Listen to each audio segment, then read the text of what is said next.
Good evening and welcome to the Wednesday, April 5th committee meeting of the City of New Franklin. And we'd like to begin today with something a little bit special. I think the mayor is going to do that. Well, I'm proud to introduce what's about to happen. We have a presentation from the New Franklin Police Department, certificate of commendation for Officer Ethan Towle.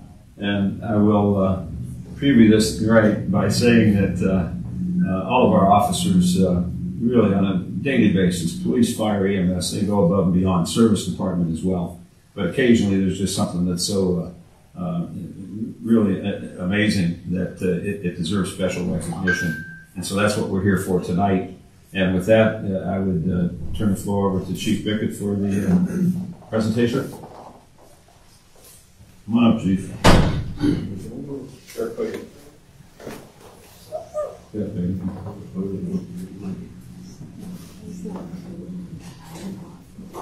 You should have Officer Towle as well. Would you like him now? Not yet. Not yet. All right. Listen to the boss. Don't listen to me. You're going to want to speak up since there's no mic. No mic over here. Okay.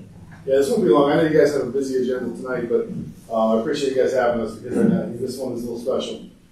In my first year as police chief, I've given out a few commendations, but this one just stood out to me because I really do believe that a life was saved during this call. It was a check the welfare call on West Temecula. It's a pretty routine call for us. We get them weekly, sometimes daily. But I think the actions of Officer Towle that day went above and beyond, and because of his instincts and some of the things he just observed that maybe another officer might not have, the actions he took saved a life, and the life of Mr. Braze.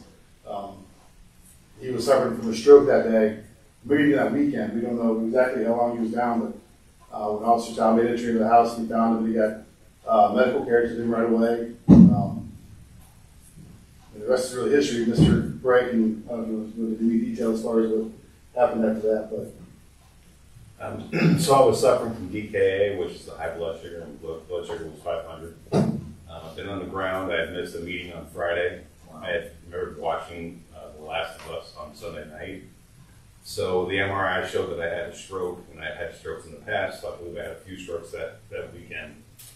I don't have any recollection. I remember the officers coming in and talking to me and being sick. And then I was at the hospital until Friday, and I was in a coma for a couple of days and woke up. I have no physical limitations mentally, and I'm talking to you, so I'm okay. Wow. Yeah, it's really wonderful.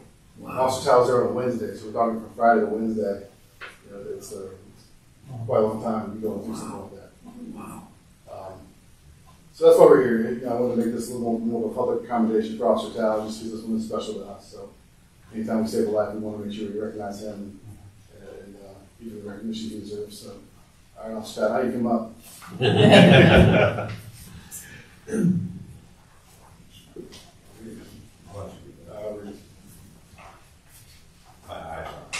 All right, got it. All right, I'll just read what we have written here. This is a group effort between me and Mr. Bray, but it says on February 1st, 2023, you responded to check the welfare of a resident on West Temecula Road. You had limited information to work with, and there were no obvious signs of problems at the home. You continued to investigate after some officers would have cleared the scene and found an unlocked window. You decided to enter the home through the window, and in doing so, found the resident in the midst of a stroke, unable to move on the floor.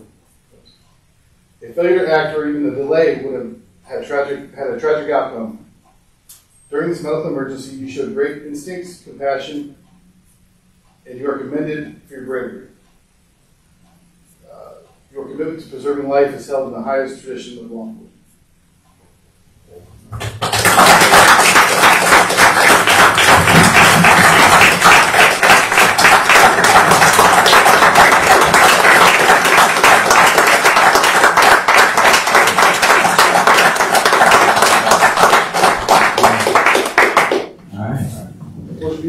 sweet. So that's Speech. Officer Fowler, you got anything to say? I'm just happy everything worked out and he's here today. So, Good job. thankful for that. Amen. Yeah. Don't worry about him. All right. Clear. All right, well, thank you. Thank you very much. Thanks. Thanks.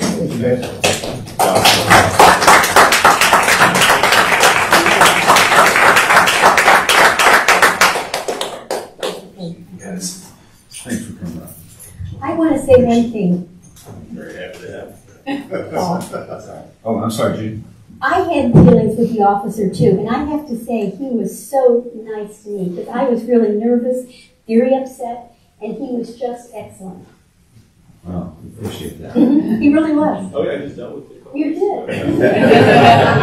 don't recognize that at all.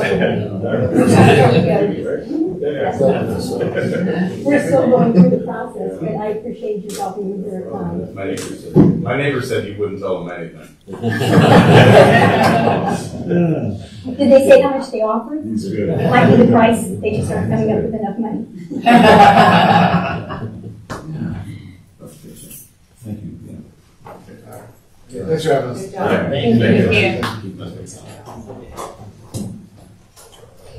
And now we have a gentleman that's going to explain our no-tech bill with us. Please, if you don't mind. Yeah. It's a very difficult one to go after. Jose Delgado. Your mic at? Jose Delgado from Can NOPEC. you hear me okay? Yes. Sure. All right. Yeah, in any event, Jose Delgado, this is our rep from NOPEC.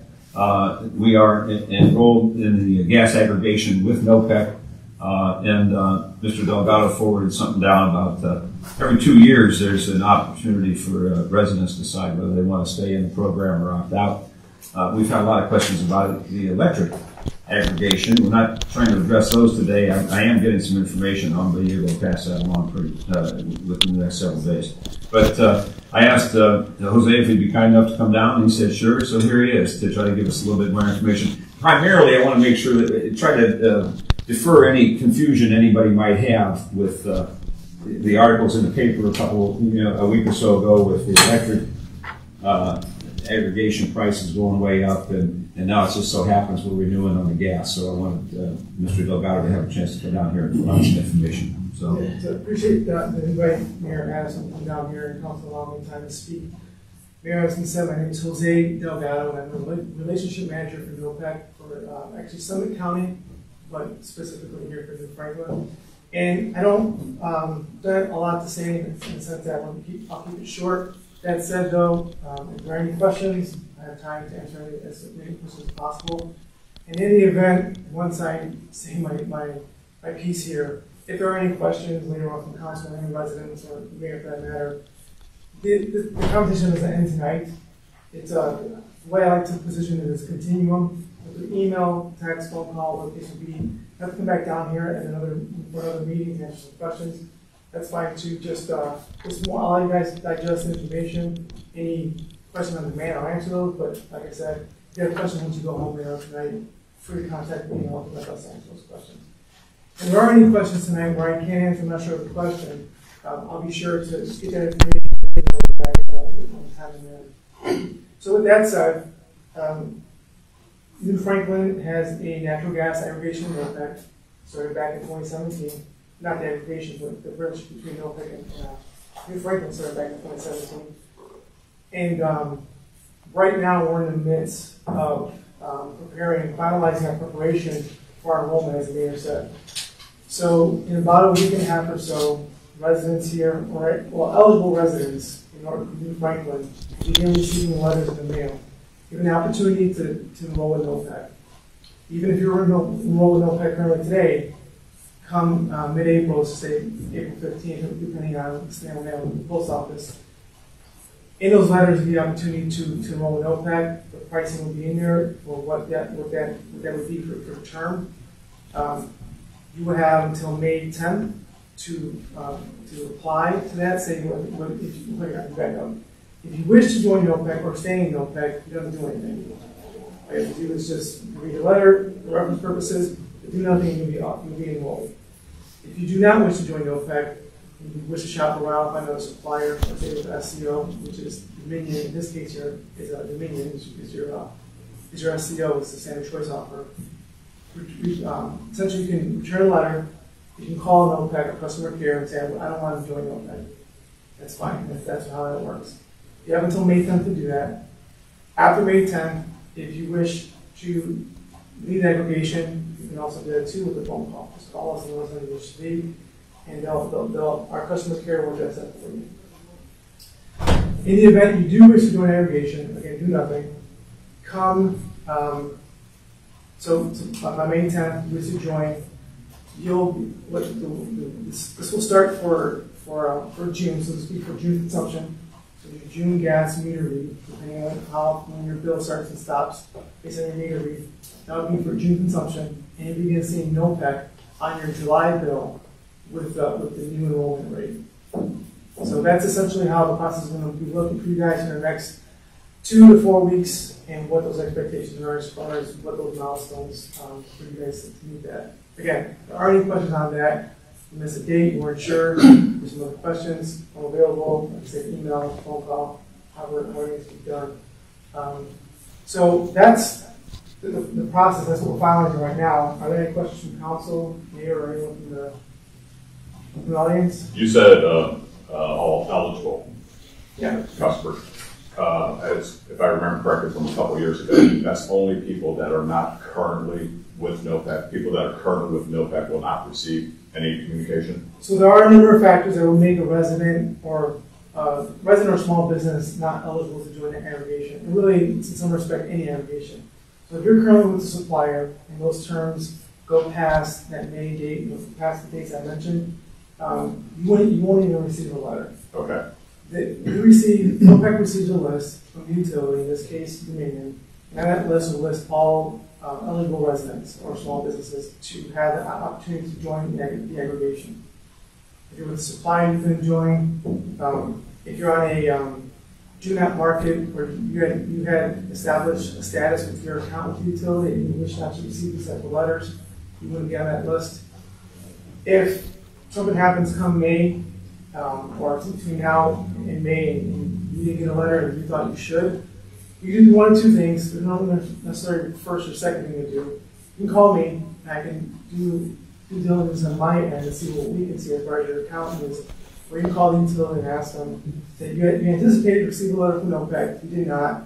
What's the status of my account? And they'll walk you there. If they end up saying that it is on NOPEC side that you should be on the list, give me a call or call our customer care, and we'll hash it out. It happens. There's a lot of people out there. So it happens from time to time, but we'll resolve it one way or another, either by getting you enrolled or at least identifying what the potential issue is. So just to be clear, if I'm currently enrolled in NOPEC, I'll still receive the letter. You're still going to receive the letter. If I'm currently enrolled in another company that goes until August or 2024 or whatever, I will not receive the letter. Yeah, you're right. So let me one more clarification there. If you're with the other supplier's term doesn't have to end after that list. The list we request from the utility, we requested that list, let's say 2 months ago. If you were with a supplier in that time period, then you wouldn't be eligible to. You wouldn't show up on that list. You'd be considered ineligible because you chose to be another supplier, which is fine too. A lot of people shop. If you're not familiar with Energy Choice Ohio, .gov.org, forget it. But it's also known as Apples to Apples, and that's all eligible suppliers in Ohio are listed there. People shop, and if nothing else, do the same and check against what the terms and conditions are for other suppliers. Two questions for you. One, how long is that rate that you guys sent in that letter good for? So we have the initial rate is going to be from June to 3 months. So July, end of July. Back up. There are 4 options with NOPEC. We have our standard program price, which is what we default our residents to, our customers to when they enroll in aggregation and when aggregation kicks off. And we have 3 other choices. We have a monthly variable rate, and that is a discounted rate off the utility, in this case, Dominion. And we have 2 fixed rates. So you will default to that rate upon enrollment of the June meter read. And you'll see it on your bill in your July bill. And yeah, so 3 months from then, the rate has the potential to change. So it is, in some respects, a variable rate, but our standard program price allows us to, when the market then is more favorable, we're able to move with the market without with the market rate. And so that's what our standard program price is. The monthly variable rate, again, that essentially looks at the Dominion's rate and is discounted off of that. You have two fixed rates depending on any given time during the 2-year period for this gas term will be different. But once you fix in on that rate, that'll be your rate for the term. All that said, whatever one of those four you choose, whether you default into or not, you choose them. At any time, if you find one of the other three options, meet from terms, conditions standpoint, from rate standpoint, meet your needs at that time, you can call our customer care and just say, I wish to switch to one of the other three options. We'll switch you no penalty, there's no cost of doing that. That's one of the values of being with NOPEC aggregation, at least. Within that ecosystem, you can navigate those four options, depending on what suits you need at any time. Second question is, what can you say that, just say a resident wants to know, why should I stay with NOPEC? What can you guys offer a resident versus shopping apples to apples or looking for another supplier? Yeah, so I touched on that a little bit. Part of the biggest thing for a resident would be the choice, the option, 4 options you have. And then on top of that, all those 4 options, you can switch from those, again, with no fees, phone call. It does take about a bill cycle for the change to take effect kind of immediately once you're on the phone. So that's just standard procedure when it comes to switching rates. But again, there's no penalty, there's no fee to do that. I have an option to do that, and essentially shopping when you use NOPEC's, like I said, NOPEC's ecosystem, you will do that. Ultimately, if you wish to leave that aggregation, you can do that as well.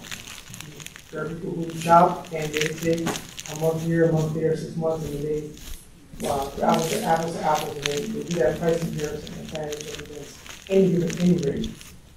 Leaving aggregation, no penalty to do that, no fee to do that. If you wish to join, you can rejoin again and come back into aggregation. So long as in Franklin is a NOPEC community, you can join aggregation again with no issues. As long as they're eligible, as long as they left for better terms, as long as those terms haven't expired, they will be eligible. Yeah, I'm sorry, if they haven't expired, they wouldn't be eligible to do it again. Those are what that suppliers. Is there any scenario with NOPEC if you did nothing that you would pay more than the Dominion price? Yeah, I mean, if you do nothing, you become enrolled in NOPEC, and you're one of the other three, other than the monthly variable, which is the discounted Dominion price.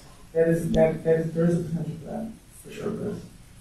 So if you selected the monthly variable, you would just get a discount. Is that a set discount that you know, or the discount is set? The rate isn't because it's based off of them? And the discount is 0.02. 2 cents off of this. 2 cents. Okay. All right. Yeah. All right. I have a little bit of another question. I have a property that was on free gas because of a gas well, Okay. and it came off of that program in January. And my bill's really high because I'm not anything. Will that property be eligible as far as you know? First thing I would say is I'm not quite sure what the infrastructure is, assuming that Dominion Gas supplies the property. Yes. That's one step to be eligible. I'm not sure what your contractual obligations were with that. Typically, generally speaking, if you were with another supplier and those terms, let's say you had a 1-year term with, Energy X supplier, so a 1-year term, on the 13th month, you met your terms and conditions, you are now no longer obligated by the contract to say the supplier. You could then, you would then be eligible to join NOPEC. The one caveat there, I guess it's not really a caveat. It's more of a time thing. What needs to be understood, these things when it comes to aggregation and energy market, things move somewhat at the rate of a bill cycle, so about a month. It takes a bill cycle to do something, to be recognized along with the supplier, to change rates. So that's about a month. So outside of time being a factor, and you're a supplier there, and there's no terms and conditions, then yeah. Now, that said, if you're with a supplier, and you wish to leave them, whatever those terms and conditions are to leave them, and you can have these terminations, that's what you need to be aware of. But you could, the eligibility when it comes to supplier really goes back to being on the eligibility list. If you choose to leave a supplier into an aggregation, the biggest factor there, other than independent fee and penalty, is a ton. Like I said, typically that could take anywhere from 2 bill cycles up to 5 bill cycles, depending on the situation. I might need to call, is what you're saying. And Yeah, I'm sorry, yeah. First thing to do is call Dominion and find out what the status is of the account. let's just start with Dominion. And then if we were gonna call your customer service, could you share that phone with us? Yeah, actually, well, I didn't write that number down. But yeah, first thing I would do is first check with the utility, especially with the way I understand your situation may be a little unique. Starting there first, probably the best bet. Yeah, and our customer care number is 855-667-3201. Okay. Mayor Addison, Yes. I'll send that contact information to you. Well, I guess I can share it with council. So I'll send everyone your And we'll get it out to everybody. Okay, yeah. It's on our website. It's not a secret like that. It's on the website. You can find out there. But just for the conversation. Yep. So it's 855-667-3201. Sorry, someone's calling. 855-667-3201. Got it. Are there any other questions? I just want to clarify what I think you said. That you actually should call and confirm if you don't know which one of your 4 plans that you have. You really should call and check.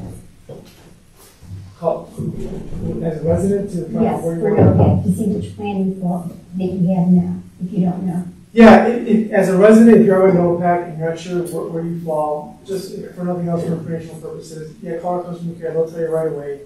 If your concern is, can I switch because I'm in a fixed rate? That's not an issue. Again, you can just if you sign up for a 12-month fixed rate with NOPEC today, and 1 month later you decide, you know what, I like the multi-variable, I'd say put one of the 3 options. You call there and they'll switch you over. No question to ask other than where you want to switch to. So, yeah. Can you tell us what your, let's say, your fixed rate is? Oh, approximately? Yeah, well, so as I mentioned earlier, we're finalizing everything right now, so I don't have all the rates yet. But I do have what our standard program price is. And right now, for Dominion, it's going to be $4.25 per MCF. MCF is a measure of usage you have for your business. And that's the 3-month at a time deal. That'll be the rate for the first 3 months, starting aggregation, and then that'll be a month to month. But we won't change that more than a month before. Or we'll notify you a month before on our website. A month ahead, sorry. And their customer service has been fantastic. I've had to call them a couple of times for different things, and every time I've called, they've been very helpful and walking through whatever. It almost seemed like they have nothing else to do but they answer the call. I mean, that's how helpful they were. So, residents feel comfortable calling. I would add this as your relationship manager. This may sound kind of cliche and cheesy, but one of my overall goal outside of having these types of meetings here is to make sure that the community, so council, the mayor, the city overall, residents, customers have the best possible NOPEC experience. And essentially what that means is that I try to inform you of what NOPEC offers, programs, prices, rates, options to navigate a customer care number, but also what the market offers too. I mentioned Apples to Apples, I mentioned Nutrition Ohio. I encourage residents and council to go out there and educate yourself as much as possible. I try to answer your adversaries anytime someone calls, whether you're the mayor or the resident, answer those calls up until the point of telling you what to do. I give you at least as much information, or at least direct you where you can go find information to do that. We're not trying to hold you with NOPEC. If there's an option that makes more sense given your current situation in your life to either switch one of the 4 options or leave that additional outright, that's fine too. by being part of a building community, you have the option to come back and it doesn't make sense. Any other questions? I got a question. You mentioned contact you. Were you referencing email or something, or did you just use this phone call? I believe, so the phone call I gave out right now, that's our customer care. That's not to me. If you want to change, if you ultimately want to change, if you join OPEC, if you want to leave, or if you want to switch to one of the pricing, I can give you some information, but actually doing that, I don't have access to that information in the system. To do that, ultimately, you have to call customer care. If you have a question with, what's our rate plans? Can I leave? Who do I have to sign up? And who do I call for whatever the situation may be? How do I, what's the Apples to Apples website? That type of stuff. You can give me a call or send me an email. I should have some cards in my bag here before I leave. I'm sure I'll leave them somewhere. And we'll get them out. I'll leave a stack of them like that. Feel free to use that. Any other questions?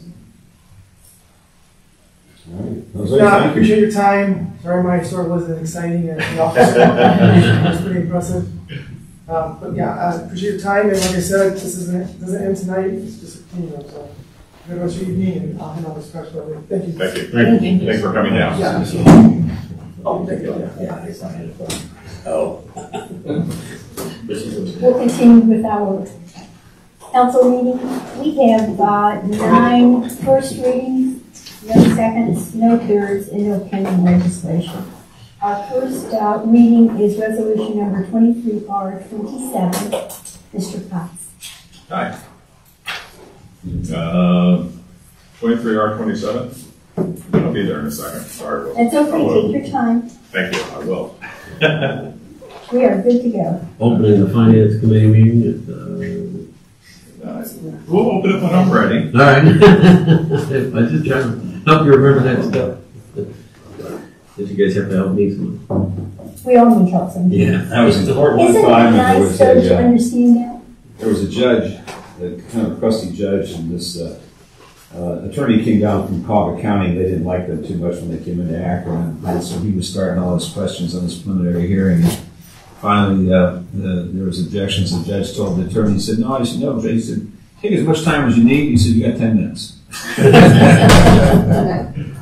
Okay, we're going to open the Finance Committee meeting at 6:27. All members are present. First resolution tonight is 23R27, a resolution approving a then and now purchase order for the outstanding invoice from Software Solutions in the total amount of $5,400 and declaring an emergency.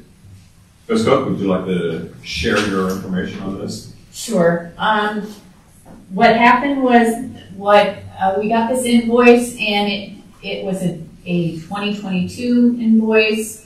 However, it did not come in 2022. They send them by email, and it happened to just coincide with our changeover from Google to the Microsoft 365, and we did not get that email. And so it's lost somewhere online. But anyway, so that's the problem. And I know Kevin asked about this on via email. You've already approved the purchase itself. This is just a technicality, but since that invoice is dated for last year rather than this year, so that we can pay it. So I have to do it then and now. And since it's over $3,000, then it has to meet. You have your approval before I can do so. So I guess my question would be, and I know you talked about a super PO. So we use the same, I'm familiar with the software, the financial software, the SSI and everything. Mm-hmm. So is a super blanket different than a regular blanket PO? Yes, blanket POs have lower limits, and they have less. They don't last as long. Like it used to be, and I haven't done a little blanket. Become little because there's smaller amounts, but it used to last only like 3 months. Where a super blanket can be for a larger amount of money, and it lasts for the entire year. But at the end of the year, you have to close it, and then you start over. Where POs, regular purchase orders, can be carried over into the new year. Were there any late fees associated with No. this? Okay. So did they contacted us? Well, actually, when I got, they contacted us and said, hey, we've got an invoice and here it is, you know. And then I talked to them and I said, well, I haven't ever seen this before, you know, it's shocking to me. And then we looked at the date and it's like, okay, well. And I went back through all of my, you know, emails and there was nothing. Okay. Any other questions? So bottom line, it's not costing the city anything more than what we already approved last year. That's correct. Just a formality. All right, then we'll ask to waive the 3 on it if everyone's comfortable. Fantastic. Thank you. We'll move on to resolution 23R28, a resolution authorizing the advance of funds from the general fund to the Franklin Park Civic Center Capital Projects Fund and declaring an emergency. And as we've talked about the last few meetings, had to set up the account and then have the account available for the purchases of the items within this grant, and then the grant is a reimbursement. So we have to spend the money and then we get reimbursed for it. That is correct. And that's basically what this is doing, and we're moving that $300,000 into that account, that the amount of the grant. Yes, and once we get the reimbursements, once we're done and we get all the reimbursements, then there'll be another resolution that you approve to return the advance to the general fund. Is that $300,000 fixed yet? Is the amount? Yes. Locked? Okay. I'm just curious if it was an estimate or what it was. Yeah, amount certain. Okay. Any other questions? Waive the 3? Okay. We'll move on to resolution 23R29. Mr. Howell, would you like to take this? Sure. This is a resolution authorizing modifications to the 2023 annual operating appropriation budget and declaring an emergency. So this is a result of doing the budget early, and when the final certificate of estimated resource, the certificate of final resources comes in, there's some differences in what we thought we'd have versus what we do have. This is just reconciling the books, correct? That is correct. Okay. Yes, pretty easy. Yep. Good stuff. Anybody have an issue with waiving the 3 on this? Okay. Perfect. Thank you. We will close the Finance Committee meeting at 6:32. We thank you all for attending.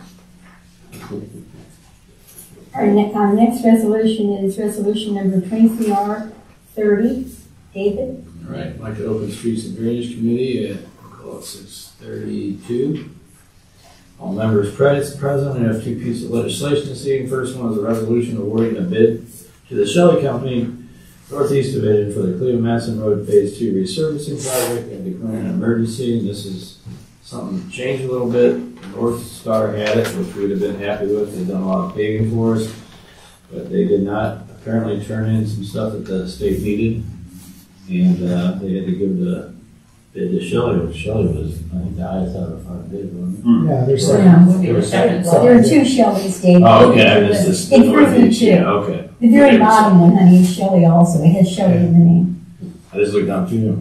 I did too, the first time. Wow. There's 2 Shelley's. So, okay. Yeah, so I just went to the second bidder. Anything you want to add to that, Mayor?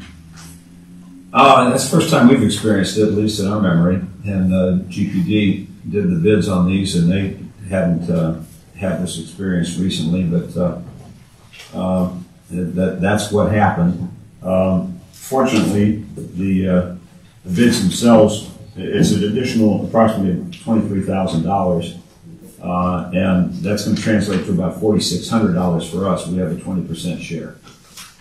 So it's not a horrible hit for us, but you're right, North Star's done a good job for us, but I'm sure Shelley will as well. And we really had no discretion in this, because ODOT's carrying the heavy load on this thing, and it's their bid requirements. And so this time there was a snafu, but we would like to get this passed tonight if we could. Any other questions? I'll be asking to waive the 3 readings on that. Move into resolution number 23-R-31. A resolution authorizing New Frank to enter into an agreement with OMH Advisors to provide engineering and bidding services for the 2023 New Franklin paving project and declaring an emergency. This is one of our other companies that's gonna help us out with the bidding and the engineering. And this is just, having them go out to get bids for our next paving projects. Right, they gotta do, the estimates were provided by Brian to them. They'll then do the engineering and formalize, give their opinion in terms of the estimate cost, and they'll prepare the bid package, and then they'll supervise the bidding process. We've used GPD in the past with this. We did not need a separate resolution because with the GPT contract, these types of services were contemplated to be in their annual services at an hourly rate. The agreement that we had from OHM, their position was that this was a special project, and that's why we have the lump sum for front to back on this. The amounts are essentially the same, with some slight increase, but so we're not paying more, we're just doing it as a lump sum as opposed to incremental billing, which is what we would have had, what we've had previously. So this one as well, certainly want to field any questions, but we'd like to get this one going so we can get them started and get the bids out for our 2023 paving project. This would be the same gentleman reviewing this work as we would have had in GPD, just in a different facility, different company. Exactly, and that's who we've been comfortable with, and that's why we're going in this direction. Thank you, Mr. Powell. Any other questions? Again, I'll be asking to waive the 3 readings on this. And any other questions in general for streets and drainage? All right, I'll close streets and drainage in 6:36. Thank you. Our next resolution is resolution number 23R32. Mr. Daniels? Opening community development at 6:36. 23R32 is a resolution authorizing New Franklin to enter into an agreement with Abrams Family Contracting for the construction of a pavilion at the Sisler Complex and declaring this an emergency. This was discussed extensively in the past, had to be redone. At our pleasure, we appreciate the fact that this was redone, and it looks good. I believe this is less than what the original, if memory serves me, it was 40,000 or so, and we're down to 34,500. I think they came down about, I think they were 36.5. So okay. Abrams came down about 2,000. We did have, you see that the vendors who submitted proposals, I guess unfortunately, I don't know if unfortunately is the right word, but one of the other vendors who had submitted a proposal before did not at this time, and I haven't talked to him personally. I'm assuming it's the press of business. It's what you're able to do at a given time. So we did save some money on that end. We did also, and we went through the formal bid process with this, with request for proposals. We also did the same for the cement component and the electrical component. And it really was, I'll say again, this was the right way to do it. I think everybody I'm certainly more comfortable with it, and I appreciate the input from council to urge us to go in that direction. The plans then were drawn by Kevin Noble, and that's where the proposals came from. And those plans being drawn then, we were able to get those down to Summit County, so they're in the process there for approval through Summit County, so that piece is moving as well. We took a little hit on the concrete because, as I understand, you guys know as well, and you folks know that it's a volatile market.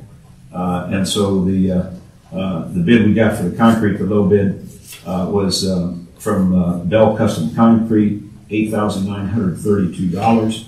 Again, that's under the $10,000. We don't need a council approval for it, but that's a little higher than where he was the first time around. And then we did not get proposals for the electric last time around, but we did this time. And the proposal came from Bari & Associates for $8,000. So I've let both of those entities know that we're accepting their proposals. And they're all local, so that's a good thing. All the vendors here are New Franklin businesses, so that's a positive thing as well. So those three. Isn't Bell's out of Massillon? Shops on I think he's. I think his business is up here. No? Yeah. the one of the. He's from Manchester, but he's Oh, okay. not in Manchester. All right. I think he moved from Strasser and Akron Road down to Massillon. So that's the grand total expense on this, the 8,900, 8,000, or I estimated there, concrete, the electric, and then the 34,500 for the structure itself. Right. I think it all comes out to $52,032. And when we first discussed it in the Parks Commission, by the way, the Parks Commission also recommended approval of the numbers that are proposed to you as well. We had, their meeting was last Thursday. And when it was first discussed, it was, is it possible to get this done for $60,000? So, we're about 8,000 under that, so everybody's real pleased. Once this is approved, and if you can approve it tonight, if you deem that, and then we can move forward. I guess we're about 4 weeks out on the trusses from the time that we know that they have the concrete. But the construction part of it is again, as many of you know, it won't take long. So we're hopeful that certainly by mid-May this thing will be up. On the electric, I know originally we were talking about putting stuff in there and then hooking it up at a later time. Is this electric now completely done working? Yes. Good. This is something that I typically would think we would need to have multiple readings on it. Since we've already had a couple of readings, it's already been discussed, it's been in the agenda. It's been. I'd like to wait for 3 on this if everybody's okay with it. I have a question before we jump to that point. I'm very curious as to why, or if we know why, Kavanaugh Building submitted a proposal that's almost double the lowest bid. What were they doing different, or what did they see differently that would, it kind of worries me that you have a professional company like Kavanaugh, not that the other ones aren't. I'm just saying that, and they're throwing out a bid that's so different than our other bids. I was just wondering. I could throw add some of that. Their overhead at Kavanaugh is way higher than some of our local builders. So that would be part of it, I would guess. And maybe Kavanaugh is busy right now. The industry's busy. Project, yeah. And that's one of them ones that probably like, if we get it, we get it. That's what I was just going to say. Yeah. Okay. They just throw a number, and if they get it, great. If they don't, okay. Yeah, because right now, like in my industry, it's just we're having a hard time getting carpenters and stuff. So there's a lot going on. So and they're in this same field that I work in, and they're super busy too. So like you said, you throw a number at it, and if you get it, and their overhead, like I said, is a lot higher. So clearly a benefit to Brian having a relationship with these local companies, talking to these local companies. We went through this formal process, but to make sure that the locals have been doing, I think we've done. And Mr. Cox, that would, at first glance, it would make me nervous, like, what's going on? But I get comfort from Barry's estimate as well. They certainly know what they're doing, and they're very close in that same ballpark. So we're comfortable. Okay. Any other questions? Are we okay with rating 3? All right. One other comment, that's coming out, sorry. Parks money, right? That's coming out of the Parks money. Yes. So, good.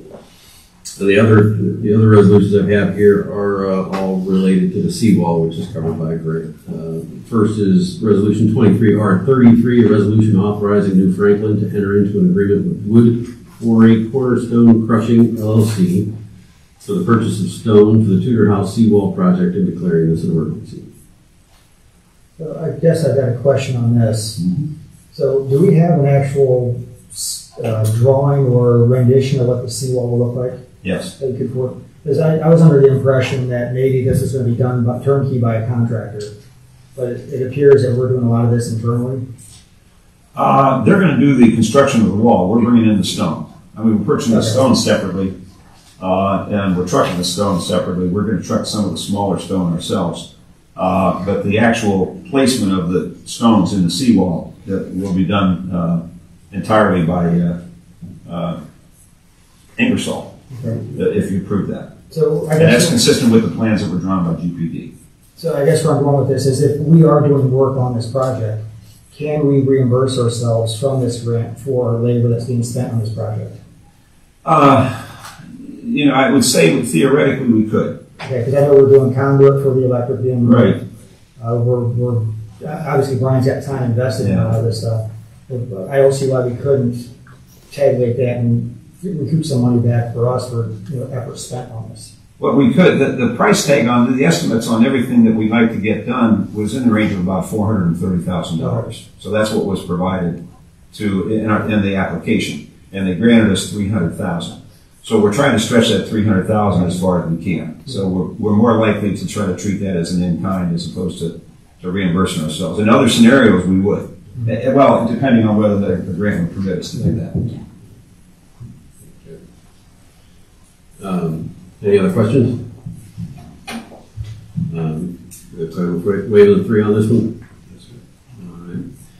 All right. Resolution 23R34, resolution authorizing New Franklin to enter into an agreement with Zeter Trucking for the transportation of stone to the Tudor House seawall project and declaring an emergency.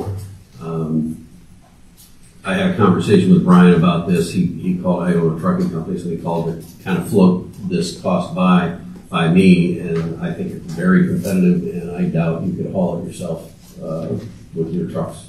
You know, I'm guessing he's got big trucks, and this might fit in with some other stuff that he does, and This is coming from Sandusky too, isn't it? no. Where is it? Oh, it's Norwalk. Yeah. Okay. Yeah. He said the name of the town. I thought it was Southie. Yeah, so it's being transported in good ways. That's a haul. I think I'd be a little disappointed if we had our guys running all the way up there with our equipment. A lot of risk there. Again, part of the same project under the grant. Any questions? Any opposition with waiving the 3? Moving on to the last of the seawall resolutions, 23R35, a resolution awarding a bid to Ingersoll Landscape Company for the Tudor House seawall improvement project and declaring an emergency. This is the actual construction of the wall itself, right? Yes. And we did go through, Matt, Go ahead. thank you, Mr. Chambers. We went through a formal bidding process on this to be safe, of course, since it was, we thought it was going to be in that $50,000 threshold. These are state funds, and we're required to bid through that. So we did. The specs were out there. There was a formal bidding process led by Kevin Noble, and we only received, the only bid we received was from Ingersoll. I will say for the record that there had been some discussions with another vendor, and right up to this is secondhand information that I received from Mr. Noble and also Mr. Kepler, but certainly up to the day before and then several days before, perhaps right even up to the day, with questions about, well, can we, what if we use this instead of that, and what if we use this instead of that? And well, no, this is a bid package. Everybody's bidding on the same bid, and we did not receive a bid from that vendor. It was 11 a.m. deadline. At about 5 o'clock that afternoon, a bid was sent by email, and it was a little bit more than, in the range of about half of this amount. Yeah. A couple things take place. Number one, it was out of time, and we had discussions about that, and I talked to our law director about that, and when you get in that situation, I'm sure it was all in good faith, but it wouldn't always be that way.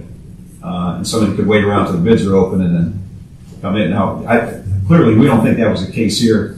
I wouldn't impugn the integrity of the other individual, and certainly if that was the idea, they probably would have come in at 48, not a much lower number. But this is one of those situations where it sort of make us wonder, it wasn't so much, gee, is this 49, does this vendor know what he's doing, as it was, does the other gentleman necessarily know? And we know from other references that Ingersoll has been involved in projects similar to this, so we have a lot of confidence in them.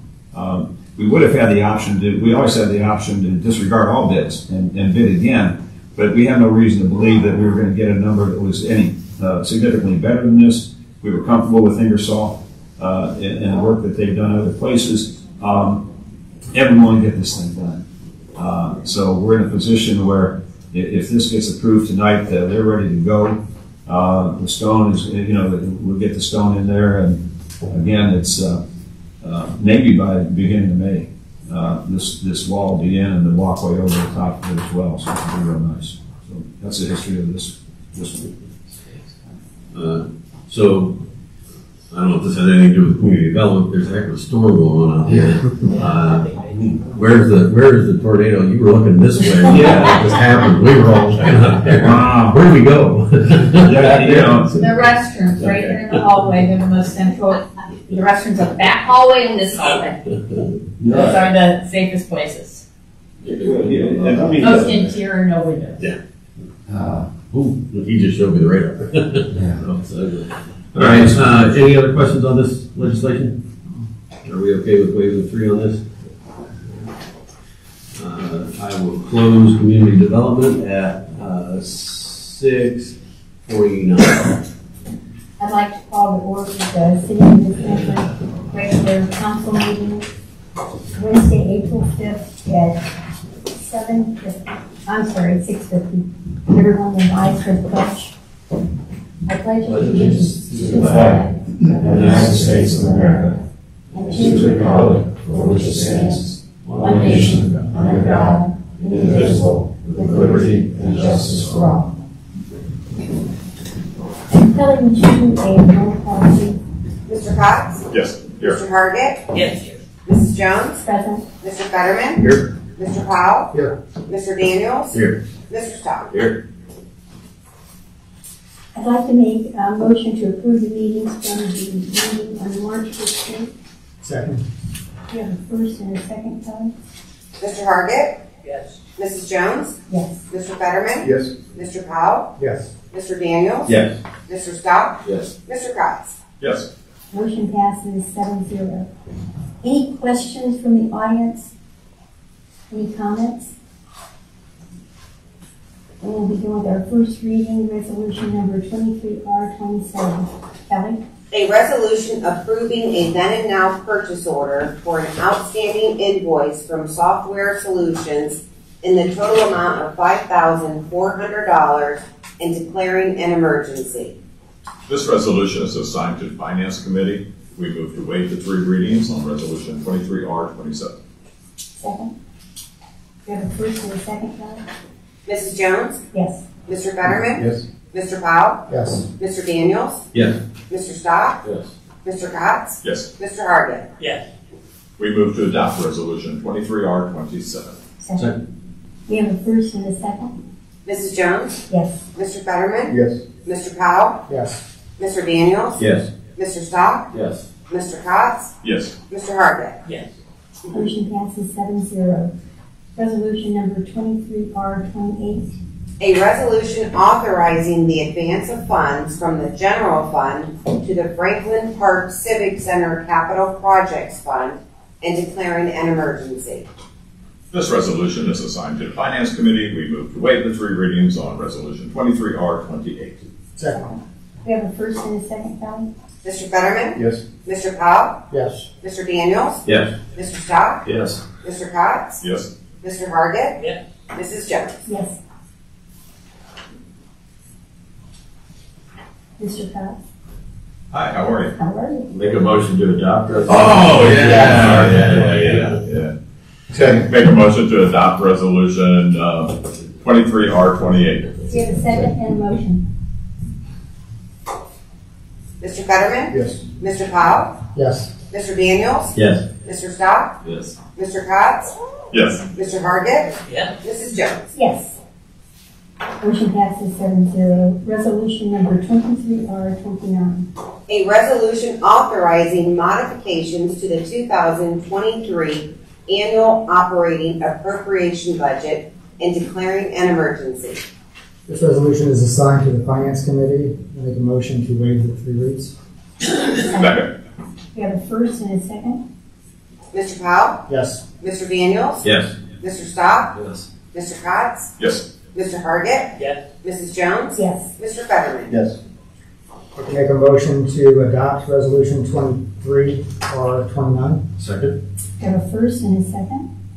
Mr. Powell? Yes. Mr. Daniels? Yes. Mr. Stock? Yes. Mr. Cox? Yes. Mr. Hargit? Yes. Mrs. Jones? Yes. Mr. Fetterman? Yes. Motion passes 7-0. Resolution number 23R30. A resolution awarding a bid to the Shelley Company, Northeast Division for the Cleveland-Massillon Road Phase 2 resurfacing project and declaring an emergency. Discussed during our Streets and Drainage Committee. I'd like to make a motion to waive the 3 readings on Resolution 23-R-30. If I may interrupt, I'm sorry. I just noticed in the resolution that in the 1, 2, 3, 4th, 3rd, and 4th whereas, we still have North Star listed instead of Shelley Company. No, that's intentional. If I may. I see. You know, for the rest of the meeting, I'll just, never mind. I made a motion for that. Second? In a first and a second. Were you a second? Mr. Daniels? Yes. Mr. Stock? Yes. Mr. Cox? Sure. Mr. Hargit? Yes. Mrs. Jones? Yes. Mr. Fetterman? Yes. Mr. Powell? Yes. Make a motion to adopt resolution number 23-R-30. Second? We have a first and a second, Kelly. Mr. Daniels? Yes. Mr. Stock? Yes. Mr. Cox? Yes. Mr. Hargit? Yes. Mrs. Jones? Yes. Mr. Fetterman? Yes. Mr. Powell? Yes. Motion passes 7-0. Resolution number 23-R-31.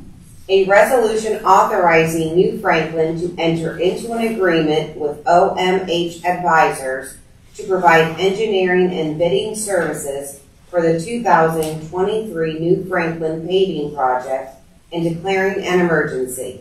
Again, we discussed this during our Streets and Drainage Committee. I'd like to make a motion to waive the 3 readings on resolution 23-R-31. Second. We have a first and a second. Mr. Stock? Yes. Mr. Cox? Yes. Mr. Hargit? Yes. Mrs. Jones? Yes. Mr. Fetterman? Yes. Mr. Powell? Yes. Mr. Daniels? Yes. Make a motion to adopt resolution number 23-R-31. Second? We have a first and a second. Mr. Stock? Yes. Mr. Cox? Yes. Mr. Hargit? Yes. Mrs. Jones? Yes. Mr. Fetterman? Yes. Mr. Powell? Yes. Mr. Daniels? Yes. Motion passes 7-0. Resolution number 23-R-32. A resolution authorizing New Franklin to enter into an agreement with Abrams Family Contracting for the construction of a pavilion at the Sisler Complex and declaring an emergency. This resolution was assigned to the Community Development Committee. I make a motion to waive the 3 readings. Second. We have a first and a second. Mr. Cox? Yes. Mr. Hargit? Yes. Mrs. Jones? Yes. Mr. Fetterman? Yes. Mr. Powell? Yes. Mr. Daniels? Yes. Mr. Stock? Yes. I make a motion to adopt resolution 23-R-32. Second. We have a first and a second.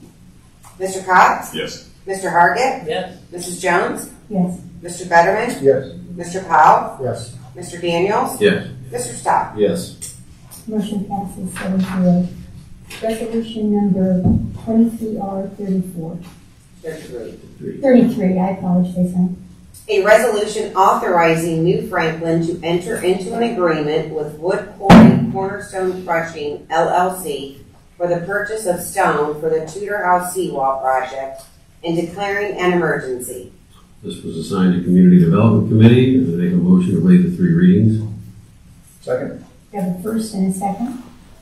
Mr. Hargit? Yes. Mrs. Jones? Yes. Mr. Fetterman? Yes. Mr. Powell? Yes. Mr. Daniels? Yes. Mr. Stock? Yes. Mr. Cox? Yes. Motion passes. I'm sorry. That was on. I I apologize. make a motion to adopt resolution 23-R-33. Second. I have a first and a second, Don? Mr. Hargit? Yes. Mrs. Jones? Yes. Mr. Fetterman? Yes. Mr. Powell? Yes. Mr. Daniels? Yes. Mr. Stock? Yes. Mr. Cox? Yes. Motion passes 7-0. Resolution number 23-R-34. A resolution authorizing New Franklin to enter into an agreement with Cedar Trucking for the transport of stone for the Tudor House seawall project and declaring an emergency. This was assigned to Community Development. I make a motion to waive the 3 readings. Second. We have a first and a second.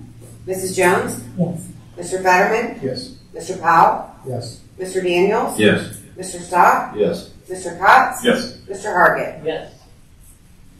Make a motion to adopt resolution 23-R-34. Second. Have a first and a second? Mrs. Jones? Yes. Mr. Fetterman? Yes. Mr. Powell? Yes. Mr. Daniels? Yes. Mr. Stock? Yes. Mr. Cotts? Yes. Mr. Hargit? Yes. Motion passes 7-0. Resolution number 23R35. A resolution awarding a bid to Ingersoll Landscape Company for the Tudor House seawall improvement project and declaring an emergency. This was assigned to the Community Development Committee. I make a motion to waive the 3 readings. Second. We have a first and a second, Kelly? Mr. Fetterman? Yes. Mr. Powell? Yes. Mr. Daniels? Yes. Mr. Stock? Yes. Mr. Cotts? Yes. Mr. Hargit? Yes. Mrs. Jones? Yes. I make a motion to adopt Resolution 23R35. Second. We have a first and a second? Mr. Fetterman? Yes. Mr. Powell? Yes. Mr. Daniels? Yes. Mr. Stock? Yes. Mr. Cotts? Yes. Mr. Hargit? Yes. Mrs. Jones? Yes. Motion passes 7-0. How about a round of applause for Kelly for getting through all that? An excellent job. And now we have our mayor's report, Yes. our favorite time. Oh, okay, I was afraid you weren't going to say that. No, it always is our favorite time. All right. Zoning diagnostic report will be to you by next week. And then I want to see if you want to consider having a workshop to review that. We can get it in your hands, and we could have Mr. Guerra come out and answer any questions you might have through that. I think it might be helpful at this stage. No, he will. He's good. Two options, and we can pick others. One would be to have them come at 5 o'clock before the April 19th meeting. And another would be to maybe set it the following Wednesday if you think you might want more time than an hour to go through it. You don't have to answer that question today, obviously, but. Will we be able to see it before then? Oh, yeah, sure. Okay, so we'll have time to review and have questions ready. Yeah, okay. Think an hour would be enough? I think we will. All right. Okay, all right. Well, I'll make sure. I forgot to ask him first, but I will. I'll see him tomorrow. So, and I expect if there's a problem with his calendar, I'll get back to you. But otherwise, we'll figure to try to do that at 5 o'clock on. And that'll be a public meeting, so we'll advertise it. That's the 15th. No, it's the 19th. Are you sure? It is the 5th. Yeah. Oh, I'm thinking of the one. Never Yeah. mind. Okay. Yep, you're right. All right. Emergency operations plan. I'm sorry. We are finalizing that at our staff meeting next Tuesday. It's just really just crossing T's and dotting I's at this point. We'll have those revisions, and they're mostly technical. So we'll get those out to council, and then we can also consider a separate session. We'll get that in your hands, and maybe a separate session to talk through that. So for council's knowledge, but also for the public. A good example is what you mentioned with the tornado. We know internally that the restrooms are the place in this building. One of the things we're going to do is create some signage that's in here that would direct people in that direction. But on that topic, we've talked about should we or could we do something more, and how much do we need to do? We have a basement here, so among the things we talked about is at some point in time we might need some more room.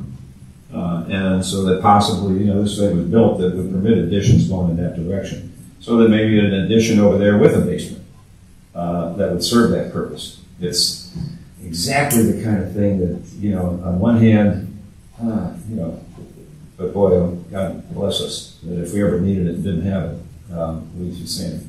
So we're going to forecast that a little bit, maybe give some thought to that, and maybe get some pricing. We also think that we could be successful with some grant money for a project like that. So it might serve two purposes. But anyway, that's part of the plan. That's one of the things we'll talk about when we get back together on that. The codification process, we're working through that. They sent an original draft. I showed it to you. It's a monster. There's some things in there probably we're not going to need to put in there. The timeline for that is they gave us that for some early review. I've got the police going through the traffic code and the criminal code aspects of it. I've started to go through the general code aspects of it. And then they will send out, they said sometime within 60 days from the time we got that, which was a couple weeks ago, they'll send out the official first draft. And then we have 60 days from that for any revisions. So we'll probably do a little tweaking. All we got is a hard copy right now. When we get the actual draft, it'll be digital. I'll make sure that get it out to you guys so you can start, men and ladies, start getting a look at it. There's nothing, there's no surprises in there. It's all material that already exists. And I think you're going to like it. At first, it's just a nice, it makes a lot of sense. And when it's available, it'll be digital on the website so that people can go to it like you do in other cities and find out about this ordinance, that ordinance, et cetera, et cetera. So that's working its way down the pipe. We're also working on, we're going to interview 2 more vendors we're putting together a database for the cemeteries, which a number of the cities have, and it's just, we're back in the days of the old maps, and so we want to get a little tighter process there. So we got meetings with, I think, next week with 2 other vendors, and then we'll come to you with a resolution to select one of those to start that process going. So we're moving there. The golf course development, there have been no plans submitted yet. Conversations are ongoing, but nothing new to report there, and basically land reporting that there's nothing new to report there. That is one of the topics that if we have information, and as we get it, for instance, when plans are submitted, we'll put those out there. Those will be public record, and we'll make sure everybody knows. Everything that goes through, everything will go through planning and zoning, and there'll be public hearings and notices, etc., whatever they propose. So that's, I just wanted to keep you up to speed on that. I will say this, if in fact plans are submitted and if they're approved, no surprise, there's been discussion about development on the water line. That's been in the newspapers, and that would require sewer. And we have had conversations with Summit County Sanitary Sewer that if that's going to happen, and they're going to be, if they would install sewers for that project, it would be on the east side of the channel that runs right through there. So we've had discussions with Sanitary Sewer about maybe as part of this project, extending that sewer on the west side. That's feasible. Somewhat, the plans were already drawn preliminarily. At one point, we were told that everything on the west side of the channel would have to go west to the Barberton wastewater. And in fact, the way the plans are drawn, gravity would permit everything from State Street would go east and would go under the channel. So that would be a really nice stretch to have sewer in. We surveyed those folks a while back, a year or so ago, and of the surveys, an overwhelming number of people, of those that responded, I think our respondents were about 30 out of the 50 owners. They want sewer and water. On the main road. Right, on the main road. Yeah. On the main road. Yeah. On the main road. Be clear about that. Thank you. All right. And so we're getting some pricing on that. And then we'll also go out for some grant money for that as well. We've got our eye on a source of potential funding for that. Or it could be folded into the TIF at the developer's cost and addressed that way, but that would be a nice piece if that happens. So we're working on those things. Let's see, as far as developments, also a while back we mentioned that a gentleman had purchased, it's an LLC, what they call the Soric Farms, and has discussed ideas of converting the barn, restoring the barn as a historical structure, and then converting it as an event center. We had some feedback from some folks who lived on K. Lynn that had concerns about that. We created a separate notify me section on the website to keep people abreast of that. So I'm reporting again that we don't have anything to report. We've had some initial discussions, but when plans are submitted, we'll publicize those as well. Everything will be public hearings. We'll let everybody know. we'll go above and beyond in terms of notification on those also, by the way. Not just what the statute requires as far as adjoining. I mean, I can tell you we'll notify everybody on KLIN, anything that's going to take place there on that project. And then I just got fun stuff. The Easter egg hunt this Saturday, 10:30, is activity start. Portage Lakes Kiwanis. They're kind enough to run that event on the Tudor House lawn. And the actual hunt starts at noon, so get out of the way. Matt Bellering. There's also the run to the beach that day. And I don't have a lot of the details on that. You go on their website for that one, but I think that takes place at 8 o'clock or so in the morning. Who's doing the run to the beach? What fundraiser? I don't know who the fund is for, and I believe that is the, I don't think that's the Kiwanis, that's the plaque, I think. Yes. Plaque. Okay. Yeah, that's a plaque project. And finally, initial heads up, our first formal event at the Tudor House will be Sunday, May 28th. That's Memorial Day weekend. And I mentioned that now, sail into summer. So any vendors, we're still looking for vendors, and we want to make that bigger and better. It's going to be a lot of fun. And that's all I got. Thank you, Paul.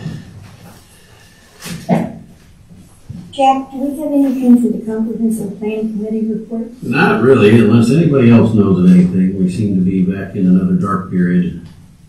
I have a full list of dates that have been selected for public meetings, starting on, not just kidding. I was going to say, there you go. That was, you got me there. I've been trying to pay attention, and I haven't seen anything. We have the survey in. The survey results were good, meaning we got a good number of results to the survey. Anybody that hadn't heard that, one of the nice, very overwhelming results of the survey was we had overwhelming satisfaction with our community, which is kind of a nice thing to live in a place like this where people are happy with where they live. But yeah, no dates, but I'm assuming some will be coming soon, and some communication will be coming from Fogler. I don't have anything official. I had a conversation. Michael Conwell was in last week. He's sitting on one of the zoning boards. But I asked him how things were coming. I guess they're doing some final compilations and some discussions, and I believe what will then result from that will be the initial draft. I think that's the stage we're waiting for now.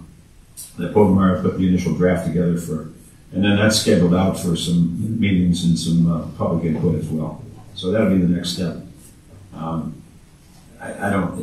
My guess is, that should happen within the next 30 days, I would expect. That's all I did. Thank you, Chad.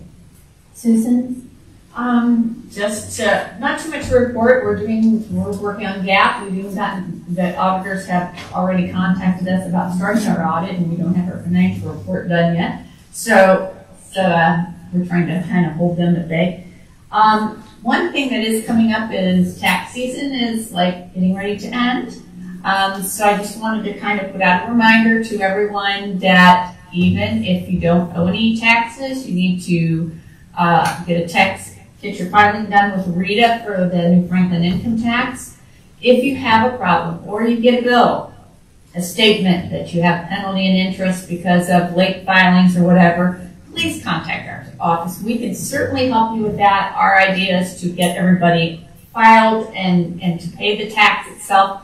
We're not here to make money on people for penalty and interest. We just want to make sure everybody gets their filing up to date, and that and we have helped a lot of people with that. Even people that have gone that they've delayed it and it's gone to court, we've helped them with that as well to kind of end that process and get them out of that too. So that's interesting. That's a very nice thing to do. Well, we try. We try to help people as much as we can. Yes. Thank you. And that's all I have. Thank you. Does anyone have anything for old business?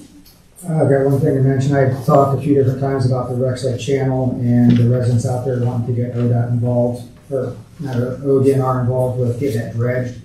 They've had a lot of conversation, and originally started off where ODNR wasn't going to dredge that area out there.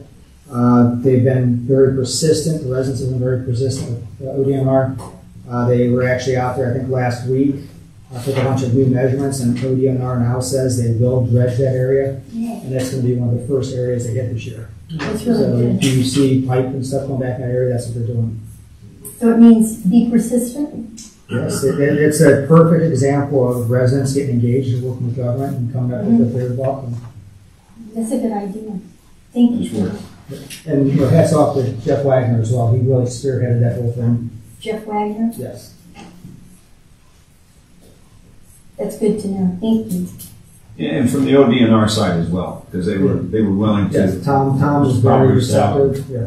We had conversations with them as well, and they were willing to come back out and give it another look, and that's encouraging when you deal with It the is public sector. encouraging. Because so many times that doesn't happen, Yeah. and people feel like they just don't mean anything to the government. Same way with Susan saying that even if you've gone to court, they try to mitigate those fees. I think that's wonderful, quite honestly.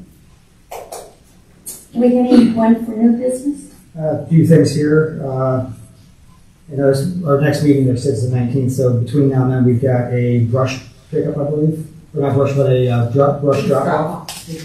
Yeah. So that's going to be at the service garage on Hampshire Road. Yes. That's the 15th from, what is it?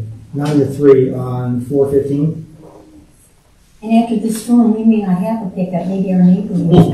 Wow, more than ever. One of the other things on there is I noticed there's a shredding day scheduled for 4/29.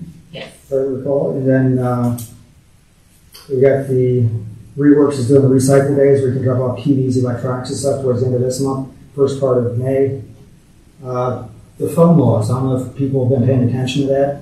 It went into effect on yesterday, 4/4, where if you're actually on your cell phone or electronic device in your car, they can actually pull you over for that now, so just people be aware of that. This is if you get it up to your ear, as long as you're not swiping, if you get it up to your ear, as long as you're not swiping, that's some of the things, if you're looking at it, if you're talking on it, you can still do that. Okay. Really, David? Yeah, so if you read it, you can see it. Couple of exceptions. It's a Well, that seems like a big exception. It's kind of weird. What about speaker on your lap? Is that the same thing? For I ear. don't know, but they said if one of the things is if it's up to your ear and you're talking on it, then that's not. Yeah, I think it's different from. hands free is okay. Yeah, because just be aware of that. Maybe look at that and just brush up on it because that is an offense now they can pull you over for. Last thing I have is there's an article in the Plain Dealer. I think it was last week or the week before about First Energy, and the mayor touched on how the rates are going to go up. As of June of this year, the rates are going to see about a 20 or a 35% increase. And something to keep in mind is when you go on like the Apples to Apples or something like that, you are buying energy generation through those sites. So you're buying what they consider like the kilowatt hour generation. But there are other charges as well that you can't really negotiate down. And those are going to be your distribution, transmission, capacity charges that come from actually First Energy. So just FYI, you might want to start looking at your electric rates because they're going to go up. Right now, the standard rate average, what they consider like an all-in rate, is 13.3 cents. It's going to go up to about 18 cents per kilowatt hour. So just FYI. That's it. Thank you, Brother. Any other new business? Does anyone in the audience have any comments? I got a comment. You mentioned, Mayor, about I just need your name. Name and address. Paul Rodrum, RODJOM. J-O-M. J-O-M. And your address? 1402 Center. Great, thank you.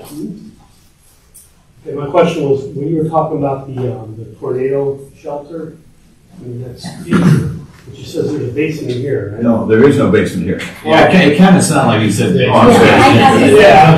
But we are the Alamo. And the reason I'm asking is because my house doesn't have a basement, so is there a public place where someone can go to and add to?